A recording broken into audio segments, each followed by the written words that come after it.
ತರಕಾರಿ ಇಲ್ಲ ಅಂದರೆ ಅಥವಾ ಅಡುಗೆ ಮಾಡೋಕ್ಕೆ ಬೋರ್ ಆಗಿದ್ದರೆ ಏನು ಮಾಡೋದು ಅಂತ ತಲೆ ಕೆಡಿಸ್ಕೊಂಡು ಕೂತಿದ್ರೆ ಈ ಕ್ವಿಕ್ ಆಗಿರೋ ಟೊಮೆಟೊ ರಸಮ್ನ ಟ್ರೈ ಮಾಡಿ ನೋಡಿ. ಅನ್ನಕ್ಕೆ ತುಂಬ ಚೆನ್ನಾಗಿರುತ್ತೆ. ಹೆಂಗೆ ಮಾಡೋದು ಅಂತ ನೋಡೋಣ ಬನ್ನಿ. ನಾನಿಲ್ಲಿ ಒಂದು 10 ಟೊಮೆಟೊನ ತೊಗೊಂಡಿದ್ದೀನಿ. ಇದು ಆರಾಮಾಗಿ ಒಂದು 5ರಿಂದ 6 ಜನಕ್ಕೆ ರಸಮ್ ಆಗುತ್ತೆ. ನೀವು ಎಷ್ಟು ಜನ ಇದ್ದೀರಾ, ಎಷ್ಟು ಜನಕ್ಕೆ ಅಡುಗೆ ಮಾಡ್ತಿದ್ದೀರಾ ಅಂತ ನೋಡಿಕೊಂಡು ತಗೊಳ್ಳಿ. ಇವಾಗ ಇದನ್ನ ಚೆನ್ನಾಗಿ ತೊಳ್ಕೊಂಡು ನಾನಿಲ್ಲಿ ಒಂದು ಟೊಮೆಟೊನ 4 ಭಾಗವಾಗಿ ಮಾಡ್ಕೊಂಡು ಕಟ್ ಮಾಡ್ಕೊಂಡಿದ್ದೀನಿ.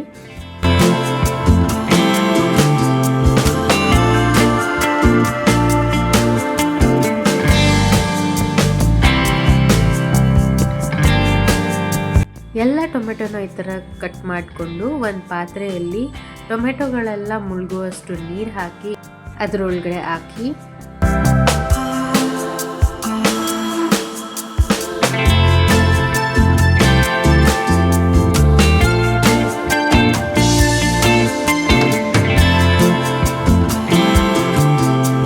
ಇವಾಗ ಅದ್ರ ಜೊತೆಗೆ 2 ಈರುಳ್ಳಿ, 1 ಕೈ ಹಿಡಿಯಷ್ಟು ಬೆಳ್ಳುಳ್ಳಿ, ಒಂದು 4ರಿಂದ 5 ಹಸಿಮೆಣಸಿನ್ಕಾಯಿ ನಿಮ್ಮ ಖಾರಕ್ಕೆ ತಕ್ಕಷ್ಟು ಹಾಕ್ಕೊಂಡು ಇದು ಟೊಮೆಟೊ ಎಲ್ಲ ಚೆನ್ನಾಗಿ ಸಾಫ್ಟ್ ಆಗೋವರೆಗೂ ಬೇಯಿಸಿ.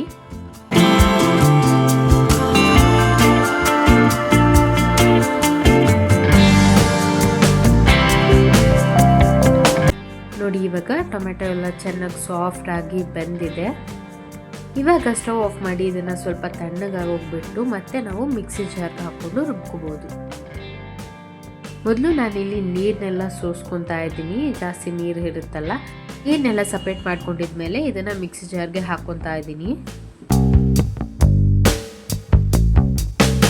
ಇದ್ರ ಜೊತೆಗೆ ಒಂದು ಅರ್ಧ ಸ್ಪೂನ್ ಜೀರಿಗೆ, ಒಂದು ಚಿಕ್ಕ ನಿಂಬೆಹಣ್ಣು ಗಾತ್ರದಷ್ಟು ಹುಣಸೆಹಣ್ಣು ನೆನೆ ಹಾಕ್ಕೊಳ್ಳಿ. ನಾವು ಫೈನ್ ಪೇಸ್ಟ್ ಆಗಿ ಮಾಡ್ಕೊಂಬರೋಣ.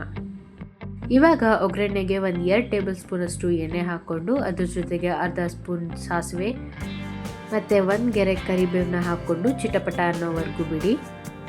ಈ ಚಿಟಪಟ ಆದಮೇಲೆ 1 ಈರುಳ್ಳಿನ ಸಣ್ಣದಾಗಿ ಹೆಚ್ಚಿಕೊಂಡು ಹಾಕ್ಕೊಂಡು ಫ್ರೈ ಮಾಡ್ಕೊಳ್ಳಿ. ಇವಾಗ 1/4 ಸ್ಪೂನ್ ಅಷ್ಟು ಜೀರಿಗೆ ಹಾಕ್ಕೊಂಡು ಮಿಕ್ಸ್ ಮಾಡ್ಕೊತಾ ಇದ್ದೀನಿ. ಇದಕ್ಕೆ ನಾನಿಲ್ಲಿ 1/4 ಸ್ಪೂನ್ ಅಷ್ಟು ಇಂಗು ಹಾಕ್ಕೊಂಡು ನಾವು ರುಬ್ಬಿಟ್ಕೊಂಡಿರೋ ಪೇಸ್ಟ್ನ ಹಾಕ್ಕೊಂಡು ಚೆನ್ನಾಗಿ ಮಿಕ್ಸ್ ಮಾಡ್ಕೊತಾ ಇದ್ದೀನಿ. ನಿಮ್ಗೆ ಯಾವ ಅದಕ್ಕೆ ರಸಮ್ ಬೇಕೋ ಅದಕ್ಕೆ ನೀರು ಹಾಕ್ಕೊಂಡು ಇದನ್ನು ಕುದಿಯಕ್ಕೆ ಬಿಡೋಣ. ಇದ್ರ ಜೊತೆಗೆ 1/4 ಸ್ಪೂನ್ ಅರಿಶಿನ ಪೌಡರ್, ರುಚಿಗೆ ತಕ್ಕಷ್ಟು ಉಪ್ಪು, 1 ಸ್ಪೂನ್ ಖಾರದ ಪುಡಿ ಹಾಕ್ಕೊಂಡು ಮಿಕ್ಸ್ ಮಾಡ್ಕೊತಾ ಇದ್ದೀನಿ. ಇವಾಗ ಇದನ್ನೆಲ್ಲ ಮಿಕ್ಸ್ ಮಾಡಿ 1-2 ಕುದಿ ಬರ್ಸಿದ್ರೆ ನಮ್ಮ ಟೊಮೆಟೊ ರಸಮ್ ರೆಡಿ.